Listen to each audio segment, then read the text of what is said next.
the footy's allowed to have 75%, but we still have to be at 50%. Yeah, it's sort of like, why can't we be at 75% either? Why are they allowed more than, one person every 2 square metres at a football match, and you're not allowed to in a cafe?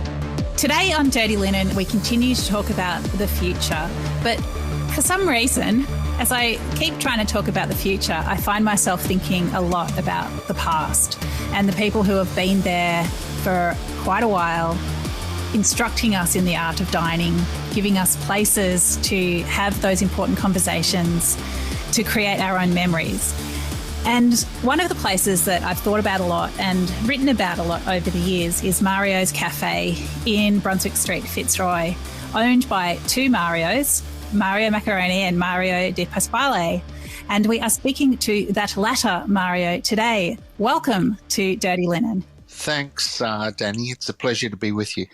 I think I've been writing about Mario's today. It's my review for this weekend's Sunday Age. And without wanting to spoil myself, I talked about this sort of self-administered aversion therapy that I seem to be engaging in, where I think about the restaurants that I would be absolutely stricken to lose, and then I quickly go to them just to feel relieved.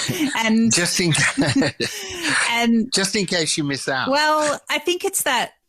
Well, I suppose there are different streams to that. One is, we all know we need to spend money in the places we love to help preserve them. And I think we've never thought about that more than we have over the past year. But I think it's also, I guess, we've been so blessed with a surfeit of places to go. And I used to live pretty close to Mario's. I'm not so close to it anymore. But I think it's that panicky gratitude that forces action and leads me to sitting before a great coffee and a plate of Eggs Benedict and feeling like, if I can sit here and do this, then maybe it's going to be okay. Yeah, there seems to be a lot of that sort of feeling around town at the moment, that people, rather than just coming in and grabbing coffee and something to eat, are actually make a point of telling you how appreciative they are that you're kind of still around and you're still doing it. And we particularly felt that through the long lockdown period, or especially the first half of it. The second half of it, where the 5 kilometre limit was in, was a bit of a drag because, people weren't where we are in Fitzroy, just outside the 5 kilometre sort of radius is, your Prestons and Reservoirs and all those sort of places, even Northcote, in fact, which a lot of our customers come from. And we didn't see any of them. And there was sort of quite a bit of confusion about whether we were allowed to keep delivering outside that 5 kilometre radius. Not confusion to us, but confusion to the customers. We knew we could, but customers didn't know that they could order with us and we could deliver, 20 kilometres if we were up to it. So there was, it was a very weird period. It's probably not the first time you've heard that, yeah. Well, it's absolutely true and somewhat of an understatement, but how do we encapsulate the ridiculous year that we've all been through in a sentence? It's impossible, but I suppose, we'll all remember it. Although in some ways I feel like I've already forgotten half of it, or what it was really like, but I know it's in there somewhere. Yeah, I know. The shock comes when there's another lockdown. When a lockdown comes, you think, oh no, here we go again. Which happened between the first lockdown and the second, and then the recent 5-day one. When those lockdowns are announced, it's gut-wrenching, really. You just think, well, it's 5 days, but will it be 5 weeks, which will that turn into, 15 weeks or whatever? So, yeah, everyone's still on tenterhooks, I think. And next week with the end of JobKeeper, we'll see a whole lot of changes over the next, not so much immediately, but within a month of JobKeeper finishing, I think, there'll be some different things happening around town. I think a lot of people are wondering exactly what the impacts are going to be. Do you feel like Mario's is positioned okay to, absorb the end of JobKeeper? Yeah, I think we possibly are. I'm kind of disappointed with the announcements today. Like the footy's allowed to have 75%, but we still have to be at 50%. Yeah, it's sort of like, why can't we be at 75% either? Why are they allowed more than, one person every 2 square metres at a football match? And you're not allowed to in a cafe. Yeah, I think there were a lot of people, including myself, listening to the Victorian government's announcement today where there was a further easing of restrictions. So, people are allowed back to offices, public services going back 3 days a week. As you say, the footy's increased in capacity, but restaurants are still sitting at that 1 person per 2 square metres. And, it is hard to work out why. It's impossible to work out why. I wish somebody would say, like the health people would go, well, we haven't increased cafes and restaurants because, but they just don't. They've hardly mentioned it. It's sort of like we're going off JobKeeper at the end of this week, right? And we're still at half capacity. How are we supposed to be doing that? Well, I suppose JobKeeper's federal and the density limits are state, but obviously, people know the left hand does know what the right hand is doing in this case. So absolutely. Yeah. So explain the actual impact of that 1 person per 2 square metres for you, Mario. Well, we have normally 56 seats within the cafe, which means we've got, about 58 square metres of space. And so with that, we have 1 person per 2 square metres, means we can have 28 people inside. We've extended out onto the footpath, and City of Yarra has allowed us to use 2 car parking spaces, which gives us an extra 36 square metres, which theoretically gives you 18 spaces, but we're using 12 to 14 out there. Now, when you look at table configuration, you might be full in the cafe, meaning all your tables are taken, but you still might only have 22 people in there. And it's tricky outside, even though City of Yarra, like City of Melbourne, have extended their parklet trading until the end of June. Over the last 3 days we haven't used it. I mean, you're not allowed to close them in because of the COVID thing. They want the air flowing through and all that sort of stuff. It's Melbourne, and we're out there spending a lot of time wiping down tables, and then there's another shower of rain and you don't get to use it again. But, the outdoor thing, when it's fine, it's really good. But I don't know how much usage we're going to get out of it, say, in May, June. Yeah, it's funny, isn't it? Because people will rug up for the footy, but are they going to rug up for bacon and eggs? Yeah, I don't think so. It's interesting, you mentioned the City of Yarra, so that's the local jurisdiction, and we've just seen in 5 minutes of conversation how there are these 3 levels of government. Each of them impacts your business, and they're not really interconnecting in a policy sense. I mean, they do sort of accidentally, but each jurisdiction and each level of government deals with its purview, and how it shakes down for the businesses with all these different impacts is it's a bit of a crapshoot, isn't it? Yeah, I think that's a whole other conversation in itself. I've always been an advocate for getting rid of 2 levels of government, that's state and local, and just having one government, like a federal government, with super councils that are run by the government, and the government gets the final say in making the decisions. Because there's no doubt that with to make it black and white, that the Liberal state governments seem to be doing better than what the Labor state governments are. And, they're trying to say it's not political, but it's all political. It's all about politics. There is a pandemic and it's a health crisis, but they're still playing politics with it. And I can't believe that, they can't just get together. And, have a look at this. Why are oppositions in the States opposing everything that they do? The only one that hasn't done it is South Australia. The South Australian opposition have always supported what the government's doing. In Victoria, if the state government says black, the opposition says white.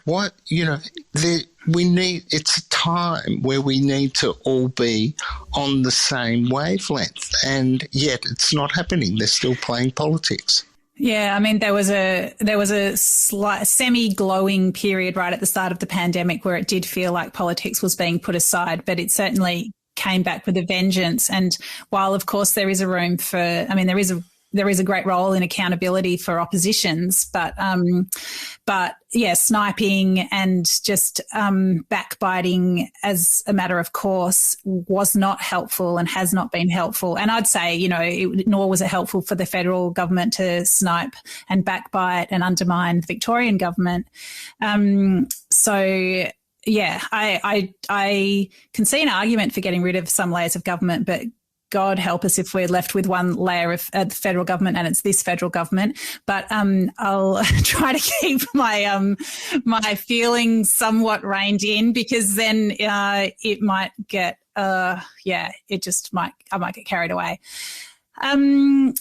So, Mario, I'd love you to talk about this incredible history of 35 years. You're celebrating 35 years next month, April 24. So you've been there since 1986, which is absolutely bloody incredible. And it was a very different Melbourne that you opened up in the 80s.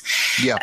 Can you sort of talk about what the industry was like then, what it's like now, and what you think that means for where we're going next? Well, if you think back to we were just on the cusp. We'd opened just before the liquor licensing laws changed. There was a Kane government in Victoria, and he commissioned the New and Houser report on liquor licensing. And when that was implemented, and it was all done really quickly, I think it was implemented in 87 and we started in 86, or maybe we started in April, and then by the end of the year, I think we got our license in January of the following year. Things changed dramatically, like you couldn't go to a cafe and have a drink. You had to eat food to be able to have a drink. And let's face it, in 86, there wasn't that many cafes around. I mean, when we were in Brunswick Street, we had Bakers next door and Rumbarellas were down the road. And, there was just a handful of cafes in Melbourne, and not a lot of them were doing breakfast, although Bakers was next door to us. So when we came in doing breakfast, and we did breakfast all day, every day, and that was kind of to cater for the arts community that were in the area at that time. So we had, artists, musicians, all sorts of creatives living in the shops. In our block, there was 5 boarded up shops. My business partner, Mario Macaroni, was already working at the Black Cat, so he'd kind of, had an into that scene. And in the same year, I think it was, in 83, in fact, Raw Studios opened down the road, which was an artist collective. And, there was lots of stuff happening with music, theatre. The Universal Theatre was still in Victoria Street. There was lots of stuff happening around the place. So we thought that, we would be able to tap into that crowd by doing breakfast all day, every day, because they were the ones that didn't want, like bakers next door to us, they were doing breakfast till 11 o'clock, and then they'd revert to lunch, and then they'd close in the afternoon. Whereas we did the continuous service thing. You could have breakfast all day, every day. And that kind of suited what we thought our creatives would want. But from that, we got a whole lot of people that we hadn't even targeted that needed that sort of service, being mostly nurses from St Vincent's coming off night shifts and taxi drivers coming off night shifts. We're always looking for somewhere. And with the new liquor licensing, we could serve alcohol from 7 a.m. So if you've been working from 11 p.m. to 7 a.m., when you were having breakfast, you could do with a drink because you're going to have a couple of drinks and then go home and go to bed. So all of a sudden we had, this thing happening that was... I don't know. I can't explain to you why it happened, but it did. And I think it's about doing the right thing in the right place at the right time. And, we were lucky on that level. Because if you look at the way Mario's runs today, it ran exactly the same way in 1986. The day we opened. I mean, we haven't changed a lot in that time. Yeah, there's a few things. We've got soy now. But not almond milk, he says reluctantly. Not almond milk, though. No, not almond milk. You've got to draw a line somewhere. Yeah, you do have to draw a line somewhere. Well, the way we looked at it is that, we have gluten-free pasta because they're celiacs. And they need to be people that actually have allergies need to be looked after. And there's people that have, lactose intolerance. They need to be looked after as well. So that's why we went with the soy. But, soy is a barista's nightmare, really. The baristas hate doing soy because it's so hard to handle. A little bit of heat too much. Or if your coffee's acidic, it kind of when the soy hits it, it sort of looks kind of curdles, if you know what I mean. Have you seen that happen with soy? Oh, only out of the corner of my eye. I won't have it in front of me, but yes, no. Of course, some people can't have milk, so you got to look after them. So I understand the way you think about it, and I think what it makes me think of is the conversations that you and Mario, your business partner, must have. As I understand it, you cross over there one day a week. You're there together on a Wednesday and you split the other days. Yeah. This is really quite extraordinary to have a business partnership that's lasted 3.5 decades. Tell me why it works. Because I guess what we both want to achieve the same thing, but we both want to take different roads to achieving it. So we pull each other into line, I think would be the best way to describe it. So what are the differences between you? Well, Mario's more conservative than what I am on, pricing and what we should do with menus and all that sort of stuff, whereas I'm kind of a little more, where Mario's we can do anything sort of thing. So he always pulls me into line on that level. But, when you have been around for 35 years and you've been successful for 35 years, and if you think of our success, we won Best Cafe, the Age Best Cafe twice, a decade apart. Yeah. I think that's pretty an amazing. incredible achievement to get Best Cafe twice, and it's a decade apart. It's like, so you've kept that up for a whole decade. And, I think looking back on it, we've kept it up for 3.5 decades. It's much the same as it was when we started. I have an amazing story of seeing a customer in the cafe. It was last Christmas pre-COVID, and I said, I haven't seen you around for a while. And they just laughed. They were a couple. They'd been living in Kenya for 11 years, and they told me that the night they left to go to Kenya, they had dinner at Mario's, and when they came back to Australia, they said, I wonder if Mario's is still there. Let's go and have a look. And, of course, we were still there. But not only that, the two waiters that had served them 11 years earlier served them on their return. Wow. Yeah. That is unheard of. Yeah, it's incredible. So if you look at our staff, like nighttime staff managers like Massimo, David Ding, and Charlie Lunn. Massimo has been with us since October of 86. Wow. David's been with us for 30 years, Charlie's been with us for 12 years. We've had Alex in the kitchen has been with us. She came with the old deli that we took over. So she was working in the deli, and we employed her when we took it over, and she's still working for us now. She had a bit of a break where she had a child, but she's now part-timing with us again. We've had maybe 8 or 9 lots of long service leave. Wow. Which is kind of unheard of in the industry. It's amazing. Yeah. I mean, do you feel like you are part of the industry, or do you feel like you're Mario's? What's that supposed to mean?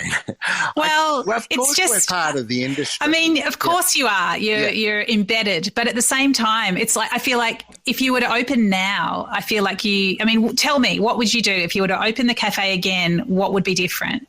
If I was to open the cafe in 2020, 21, yeah.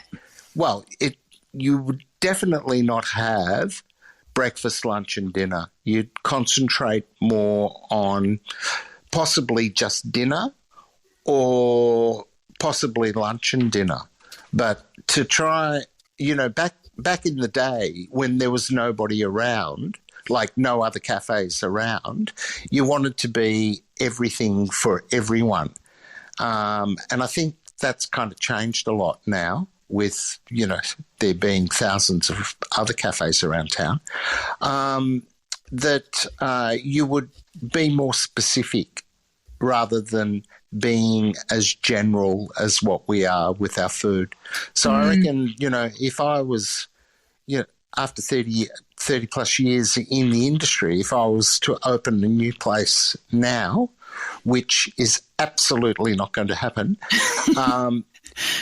it would be, really simplistic, easy Italian food, and it would be possibly only dinner.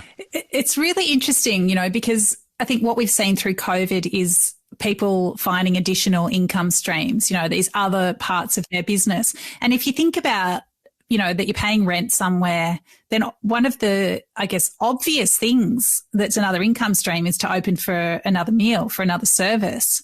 But at the same time, you're saying no, like get more specific, use a place less. Why wouldn't, I'm just trying to puzzle that one out. Well, it's about staff. If you're, we've always had a thing that we never want to be understaffed. So we run full staff from 8 a.m. in the morning till 10:30 at night. Okay. Now you're going to have down periods in that time. So you look at where the down periods are.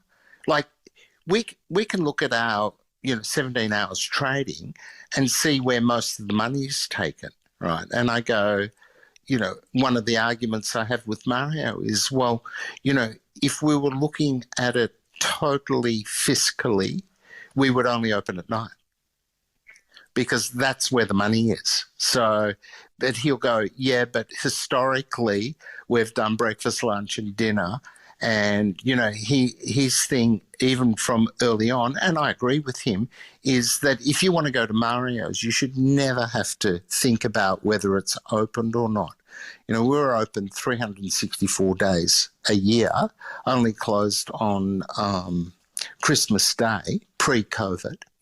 So you never had to think about whether Mario's would be open or not because it was just always open. And, you could go along. I mean, we always had, right from the start, we decided we weren't going to take bookings. We wanted to be come and go, casual, not, book 15 for, John's birthday or whatever you might want to do.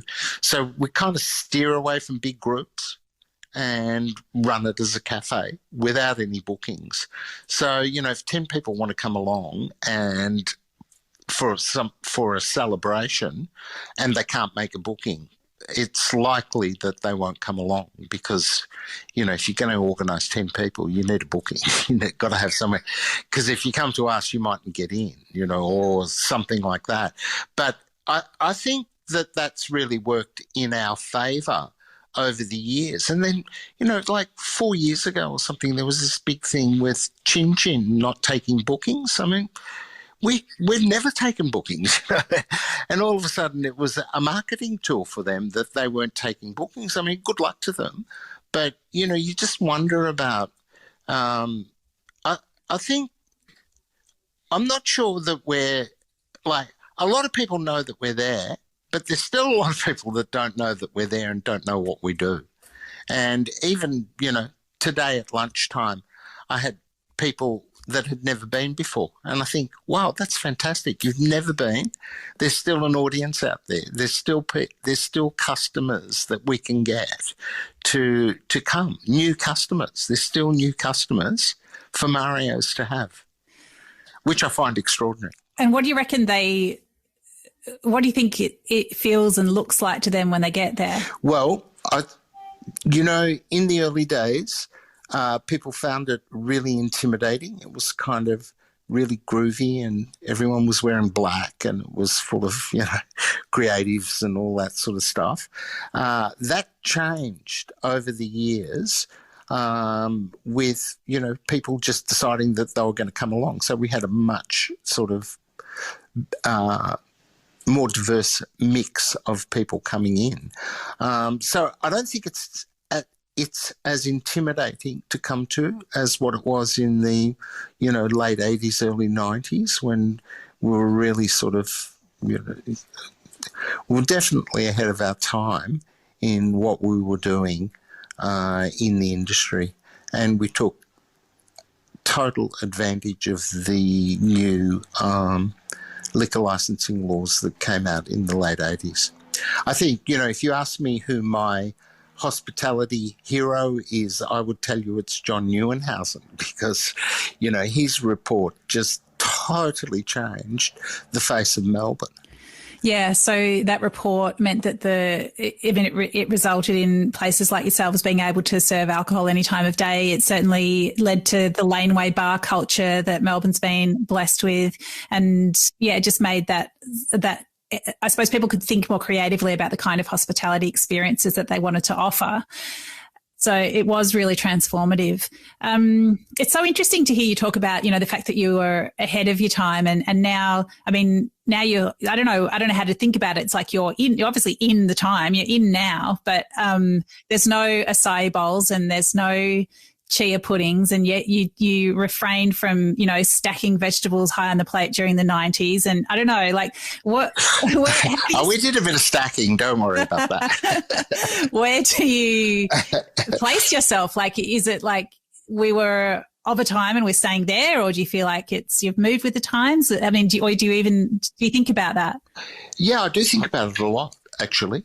I think, over the last 5, 6 or 8 years, we have changed our menu a lot less. We would change our menu every 3 months, and it would be, we still change our menu every 3 months, and it would be a major change. Like you'd change 4 entrees, 5 pastas, and all the main courses. And it wasn't all necessarily about seasonality. It was about offering people more stuff.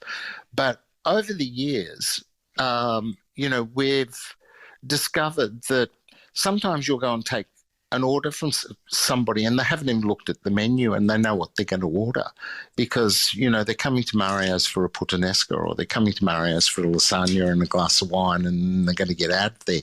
So we realise that offering lots of different things all the time wasn't necessarily the best way to go. So we started to run a specials board with 4 specials on it. So our menu becomes seasonally changed 4 times a year with the same structure. And, if the kitchen wants to get creative, they can get creative with the 4 things that are on the board.